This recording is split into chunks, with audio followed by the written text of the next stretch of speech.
कर्म चक्र तो चलेगा, मगर कर्म के उन आत्माओं ने इतने विकर्म किए हैं तो दूसरी आत्माएं आकर उसको जन्म नहीं लेने देती। मुझे कहने का मतलब जन्म लेने वाली आत्माएं बहुत ढेर सारी हैं।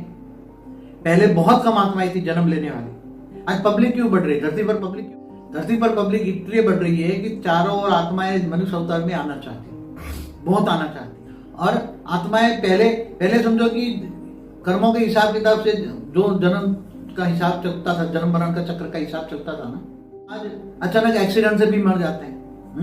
तो उसी टाइम तो वो हिसाब किताब नहीं था, अचानक मौत आ गई ना।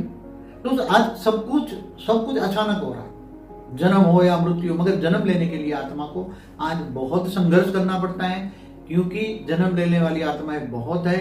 इसलिए जहां कर्म बंधन से उसको हिसाब जन्म मिलना चाहिए, वहां भी सूक्ष्म जगत में नहीं मिलता। में भी यही हाल है कि जिसके पास ताकत वही है, वही जन्म ले रहे हैं, और जिसके पास ताकत कम है, क्योंकि सूक्ष्म वतन वाली आत्माएं, दूसरे विधर्म वाली आत्माएं बहुत जन्म लेना चाहती है। हमारे हिंदू घरों में भी अभी बहुत विधर्मी आत्माएं जन्म लेकर वो धर्म परिवर्तन का सबसे ज्यादा काम हो रहा है। मैं आपको एक एग्जांपल दे दूं, कट्टरपंथी जहां वैष्णव संप्रदाय होता है, एक एग्जांपल दे दूं आपको, किसी धर्म के नाम दे दी कोई। आज इतने धर्म, पंथ, मठ, संप्रदाय अल्टीमेट तो आए तो सूक्ष्म वतन से आए हैं ना।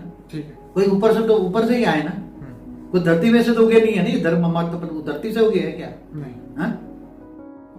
आत्माएं भी इतनी आत्माएं, एक धर्म परिवर्तन 100 आत्माएं है, तो जो धर्म लेने वो जिनका आज सबसे ज्यादा धर्म की पॉपुलेशन किसकी है, तो उसकी सूक्ष्म जगत की आत्माएं बहुत है उसकी।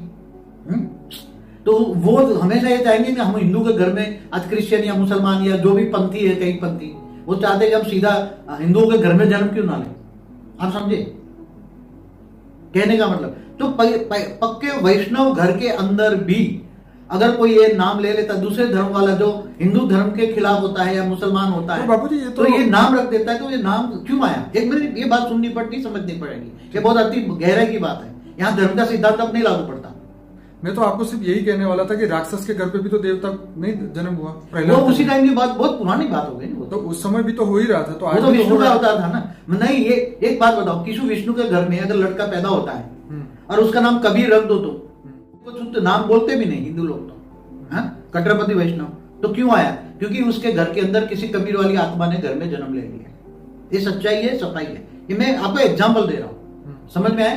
किसी हिंदू का घर में आज कैसे नाम देते, मुसलमान का नाम रखती है। क्यों? उसके घर में